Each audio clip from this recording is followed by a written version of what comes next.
The air in the basement workshop always smelled of cedarwood, linseed oil, and the quiet passage of centuries. For Julian Thorne, this was the scent of home, far more than the sterile, perfume-choked upstairs where his wife, Lydia, hosted her endless charity galas. At 60, Julian was a man of shadows and silence.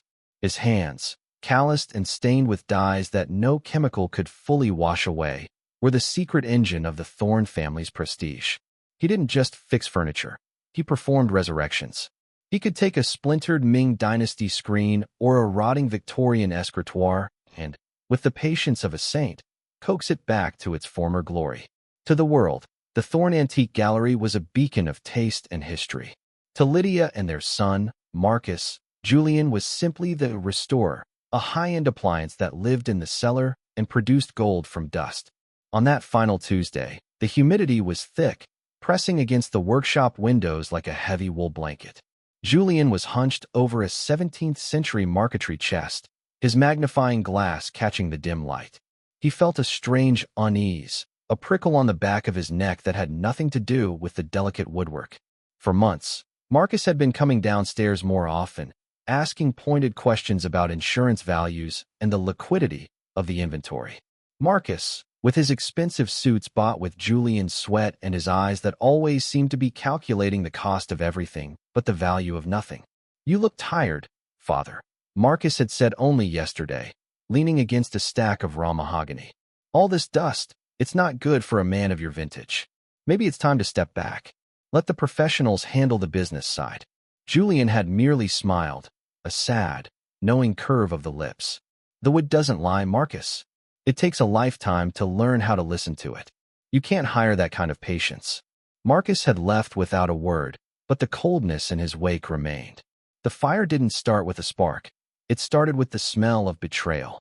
Julian had fallen asleep in his armchair in the corner of the workshop, exhausted from a 14-hour shift. He woke to a rhythmic, liquid sound, glug, glug, glug. In the haze of sleep, he thought it was rain. Then the fumes hit him. Gasoline. He scrambled up, his heart hammering against his ribs like a trapped bird. Through the glass partition of his office, he saw a silhouette. It was tall, confident, and utterly familiar. The figure struck a match. The flame was tiny, a mere speck of gold in the darkness, before it was tossed onto the floor. "Marcus!" Julian's voice was a ragged whisper, swallowed by the sudden, violent roar of the inferno. The gasoline ignited with a predatory hunger. The flames, bright orange and sickly blue, raced across the floor, licking at the dry timber and the jars of volatile spirits, turpentine, varnish, lacquer. Within seconds, the workshop was a furnace.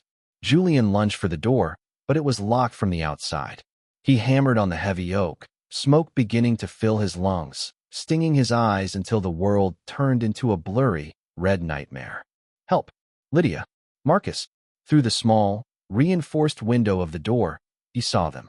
They were standing in the hallway, silhouetted against the light of the house above. They weren't calling the fire department. They weren't screaming for help. They were watching. Lydia was holding a handkerchief to her face, not in grief, but as if to shield herself from an unpleasant odor. Marcus stood with his arms crossed, his face a mask of cold, clinical indifference. Julian felt a scream die in his throat. The heat was blistering now, the antique wood he had spent weeks restoring popping and hissing as it turned to charcoal. Just as the black smoke began to pull him into unconsciousness, the back cellar door, the one used for deliveries, was kicked open from the outside by the sheer pressure of the heat, or perhaps a stroke of divine irony. Julian fell outward, tumbling into the wet grass of the backyard as the workshop windows shattered above him, raining glass like diamonds into the fire. He lay there, gasping for air, his lungs burning. He expected them to run to him, to show a flicker of remorse or at least the decency of a lie. Instead, as the sirens finally wailed in the distance, Lydia stepped over the scorched grass toward him. She didn't kneel. She didn't touch him. She looked down at him with a terrifying, hollow pity. "You've been so stressed, Julian," she said, her voice smooth and devoid of any tremor. "The neighbors saw you.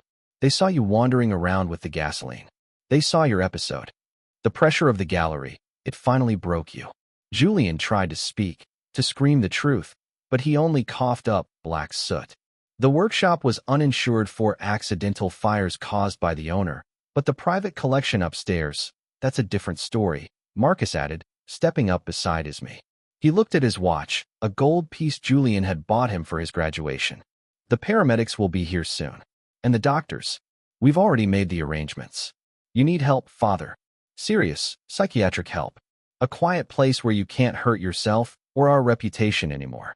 Julian watched the embers of his life fly into the night sky. Everything he had built, every ounce of his soul he had poured into those woods, was being repurposed into a weapon against him. He realized then that they didn't just want the money. They wanted to erase the witness of their greed. They wanted him to be the madman so they could be the survivors. When the ambulance arrived, followed by the men in white coats, Julian didn't fight. He looked at the house, the Thorne mansion, and realized it was nothing but a hollow shell, a beautiful fake he had been polishing for decades. As they strapped him onto the gurney, Lydia leaned in, whispering one last thing into his ear. Don't worry, Julian. St. Jude's is very far away. No one there will care about your stories. To the world, the great Julian Thorne died in this fire. What's left is just a broken old man who couldn't handle the heat. As the doors of the ambulance slammed shut, Julian Thorne felt something inside him go cold. Colder than any winter, harder than any oak. They thought they had buried him in the ash. They didn't realize that some things, when burned, don't turn to dust. They turn into steel. The journey to St. Jude's Asylum for the Forgotten was a blur of rain and sedative-induced fog. It was a gray, fortress-like structure nestled in the shadow of a jagged cliffside, miles from the nearest town. As the heavy iron gates groaned shut behind him, Julian Thorne took his first breath of the stale, institutional air. He was a man without a home, without a family, and without a name. But as he looked at his blackened, soot-stained hands, he felt a flicker of something new. For 40 years, he had fixed the past. Now, in the ruins of his life, he was going to build something they could never destroy. The mourning had begun, but so had the design for his greatest masterpiece, his return. St. Jude's Asylum for the Forgotten was not a hospital. It was an open-air tomb for souls that were still breathing. The gray stone structure loomed over the jagged cliffs of the northern coast, where the Atlantic roared and battered the rocks below in an eternal reminder of isolation. Inside, the air was a thick, suffocating mixture of industrial bleach and the damp rot of walls that had never felt the warmth of the sun. For Julian Thorne, the first month was a descent into a kingdom of silence. He had been stripped of his silk shirts and tailored trousers, replaced by a coarse gray uniform that made his skin itch with the indignity of a common prisoner. They had taken his fine restoration glasses, leaving him in a blurred world where faces were nothing more than nameless ghosts drifting through the fog. Every day, Julian sat by the small, iron-barred window, staring out at the wild, untended garden of the Institute.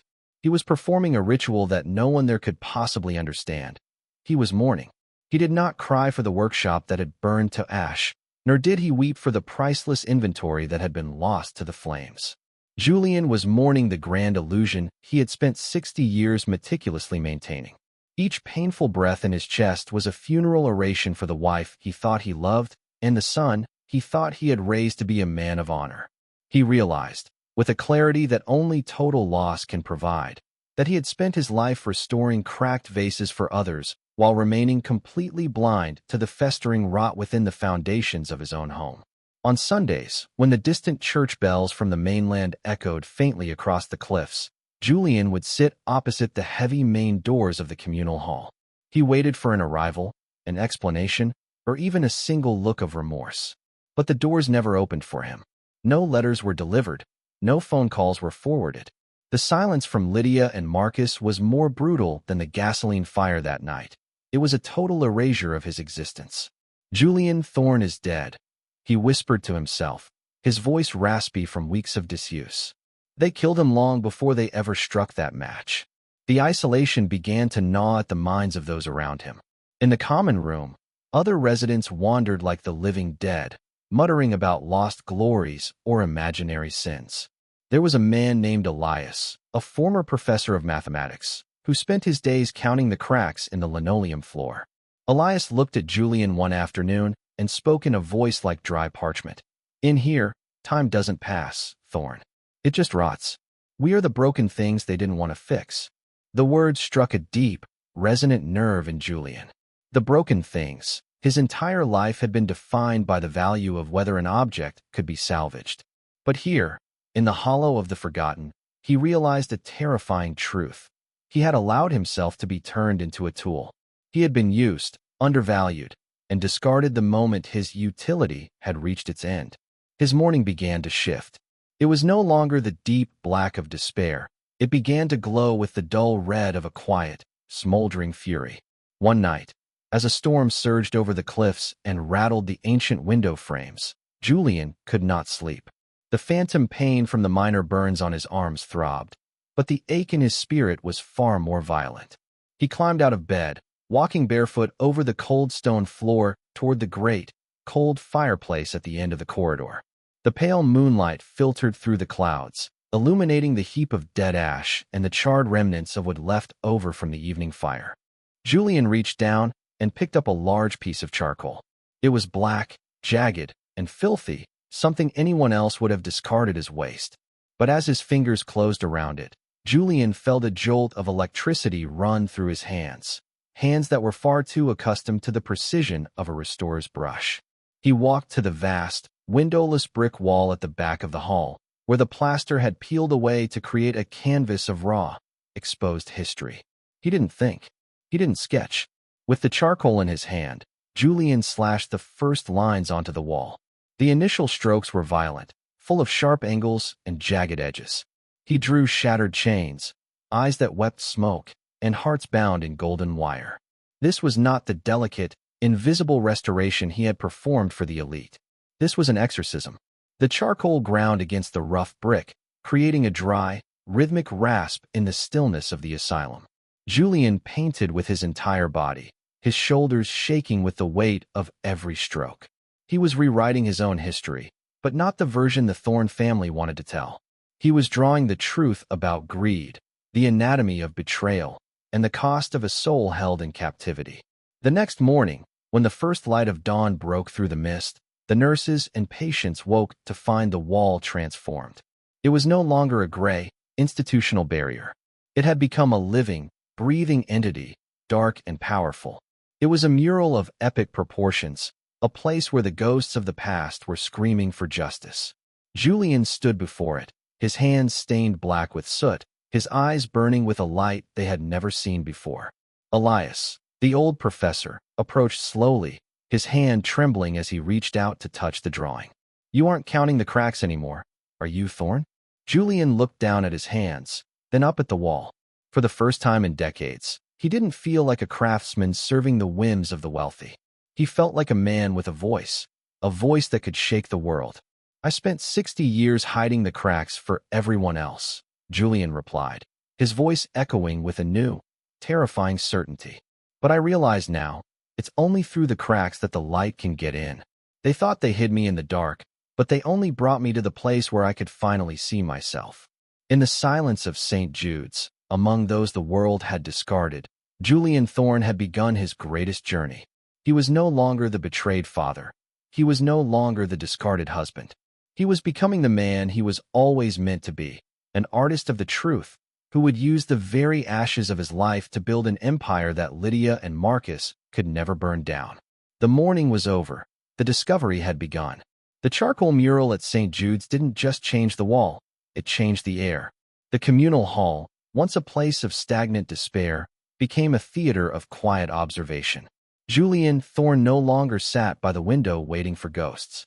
He spent his days standing before the brick, his hands moving with a rhythmic, hypnotic grace. He had moved past the stage of jagged anger. Now, he was weaving a narrative of such complexity that it drew even the most catatonic residents out of their shells. He was no longer Julian, the victim of a house fire. He was the architect of a new reality. He discovered that while his family had stolen his past, they had inadvertently given him the one thing he never had in his workshop: total, terrifying freedom. As the weeks bled into months, Julian's physical presence transformed. The hunched posture of a man burdened by the weight of a family's expectations had vanished. He stood tall, his gray uniform no longer a mark of shame but a monk's robe. His eyes, once dimmed by the dust of centuries-old antiques, now held a piercing, predatory clarity. He spent his nights in a state of hyperlucidity, his mind operating like a master clock. He began to realize that the discovery of the man he was meant to be wasn't just about art. It was about strategic genius. He began to map out the financial structure of the Thorne estate in his mind, realizing exactly where the cracks were. Outside the asylum's walls, the world was beginning to stir. A young nurse named Sarah, moved by the sheer haunting beauty of the mural, had begun to document Julian's progress. She didn't see a madman. She saw a titan in exile. One evening, as she brought him his meager dinner, she found him staring at a specific section of the wall, a depiction of a golden watch being devoured by rust. "It's beautiful, Julian," she whispered, her voice trembling. "But it feels like it's waiting for something." Julian didn't turn around. His fingers were stained to the bone with charcoal. "It's waiting for the weight of truth to settle, Sarah. Most people think a fire destroys everything. They forget that gold is refined in the furnace, but dross is consumed by it. My family, they are the dross."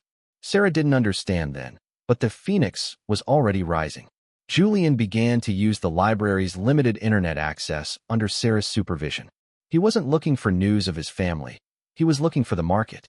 He watched as the Thorne Antique Gallery announced a grand resurrection auction. He saw the photos of the Ming vases and the marquetry chests, the masterpieces he had fixed in the weeks leading up to the betrayal.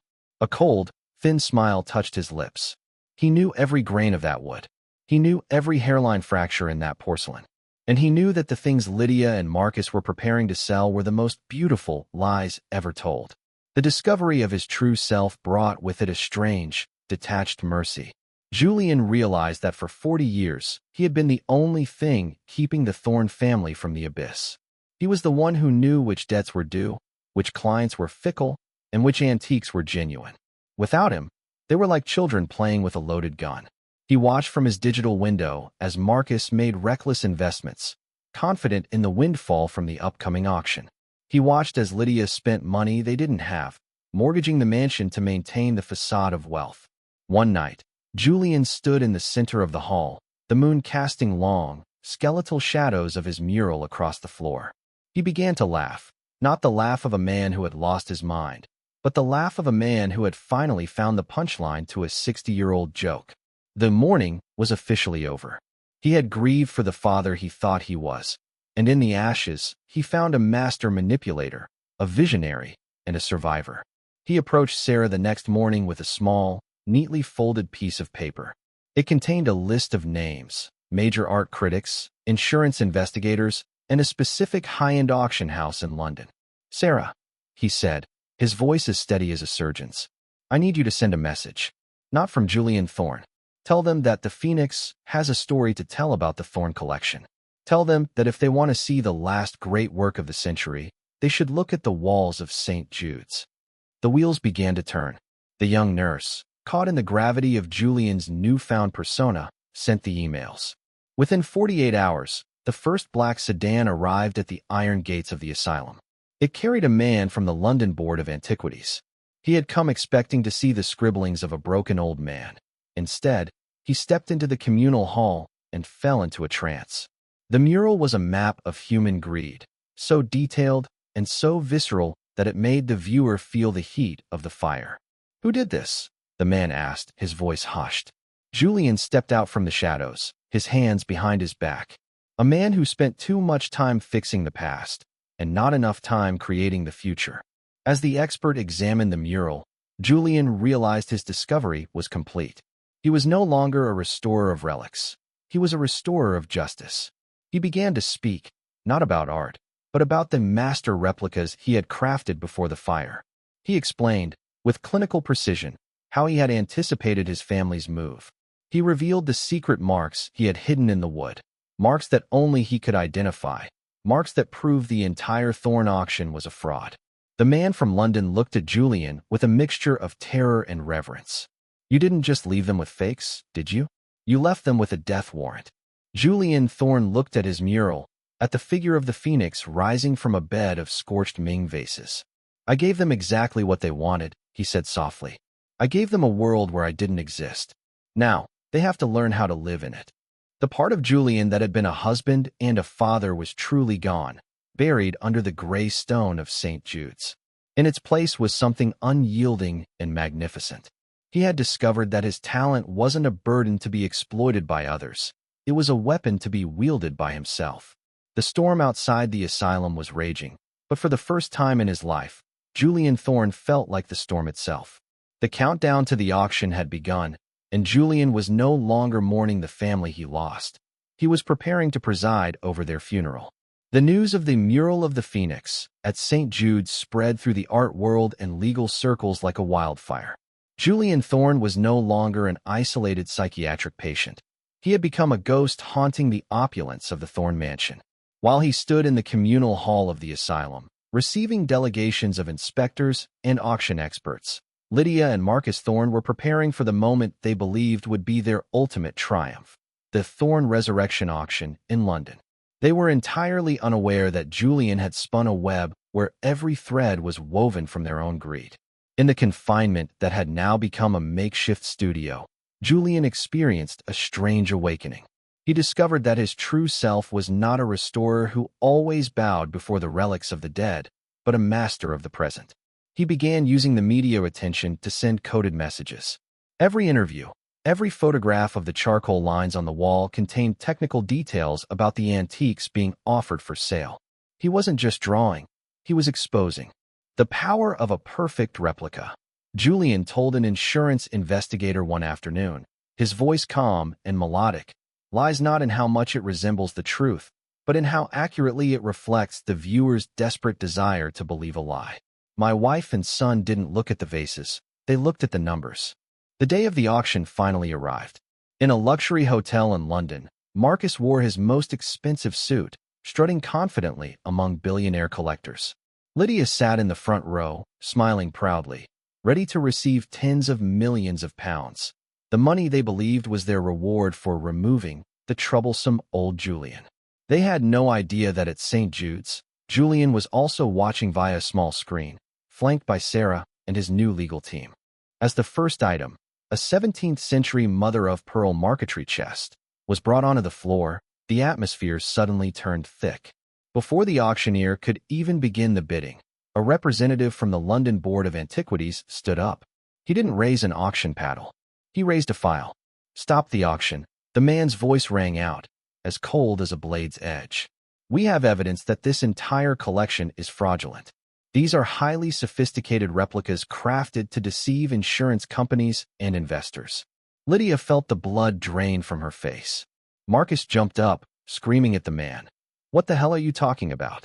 My father restored those. They are real." "Indeed," the representative replied calmly. "Your father did restore the originals, but he also created these replicas. And according to the records we received from the artist known as the Phoenix at St. Jude's, the real items were moved into a secure trust 3 months before the fire. What you are holding here is nothing but scrap wood and varnish." The shock swept through the auction room like a tsunami. The deathly silence was broken by gasps of horror and whispered accusations. Marcus looked down at his hands, the same hands that had tricked his father into a mental institution, now shaking violently. He suddenly remembered the nights Julian had stayed up late in the workshop before the fire, the moments he had smiled mysteriously while watching Marcus inventory the assets. Julian wasn't mad. Julian had always been 10 steps ahead of them. At St. Jude's, Julian Thorne looked at the screen, watching as the police moved into the auction hall to arrest Lydia and Marcus on charges of insurance fraud and conspiracy to commit arson. He didn't feel a sense of brutal triumph. He felt a strange, profound relief. The discovery of his true self had brought him more than just freedom. It had given him the power to reset the order of truth. "You did it," Sarah said, her eyes brimming with tears of emotion. "You claimed your justice." Julian shook his head slightly, his eyes still fixed on his charcoal mural. "No, Sarah. Justice is just a side effect. What I claimed was my life. For 60 years, I was a shadow serving other shadows. Now, even in this gray institutional uniform, I am finally the master of Thorne."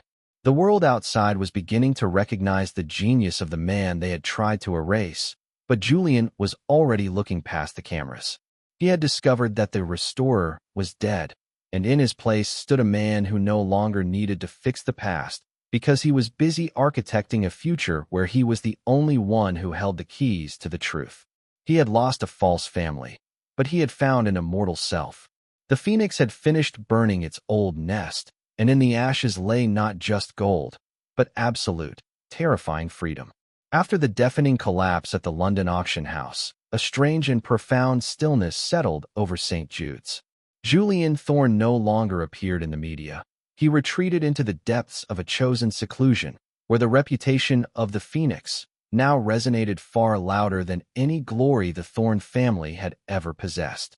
In this final chapter of his journey, Julian was no longer a man seeking vengeance, but a man who had completed the most important restoration of all, the restoration of his own soul. On the day Lydia and Marcus were sentenced, Julian stood on the jagged cliffside behind the institute, looking out at the boundless ocean. Sarah, the young nurse who had become his manager and most trusted confidant, stepped up beside him with a leather-bound legal file. The entire Thorne estate, the genuine antiques Julian had masterfully swapped and hidden, had been legally recognized as his sole property. He was now one of the wealthiest men in the art world, yet he still wore his simple linen clothes, his hands still faintly stained with the charcoal dust of his past. "What will you do now, Julian?" Sarah asked, her voice filled with quiet reverence. "The mansion has been cleared. You could return to your old life. You could buy any studio in the world. You could have the finest tools money can buy." Julian smiled, a serene expression he hadn't worn in 60 years. "The restorer you knew died in that fire, Sarah. The man standing here doesn't want to go back to fixing cracked vases in a dark basement. I have discovered that true power doesn't lie in possessing the old, but in the freedom to create the new." Instead of returning to high society, Julian used his vast fortune to transform St. Jude's from a tomb of the forgotten into the world's leading center for art therapy and psychological rehabilitation.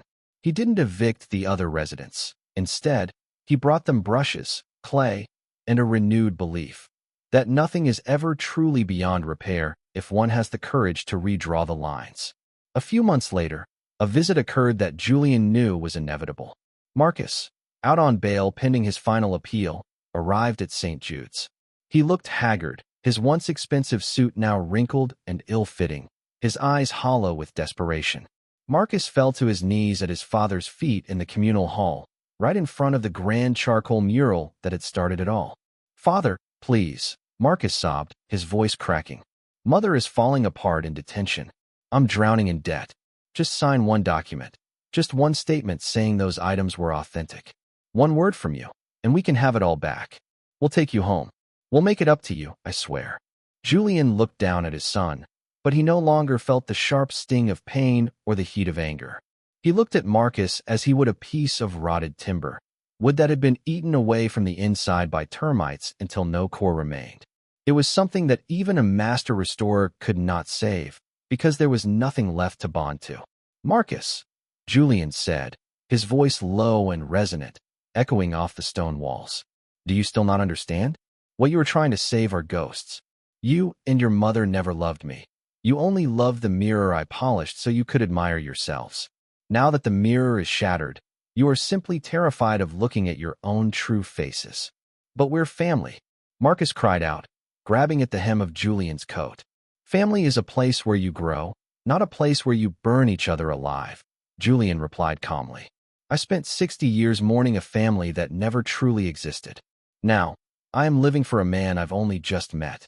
That man owes you nothing." Julian turned his back, walking toward his new students, the outcasts and the broken who were finding their dignity through art. Marcus was escorted out by security, his desperate shouts fading into the sound of the waves crashing against the cliffs. It was the last time Julian would ever look upon his former blood.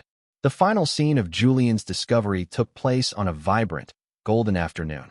He sat in his new studio, a room flooded with light at the highest point of St. Jude's.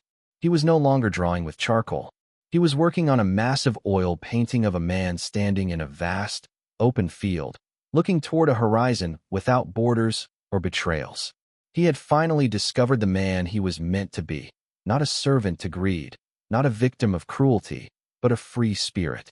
He realized that the betrayal of his family, as agonizing as it was, had been the final strike of fate's chisel, stripping away the false layers of his life to reveal the resilient, brilliant core beneath.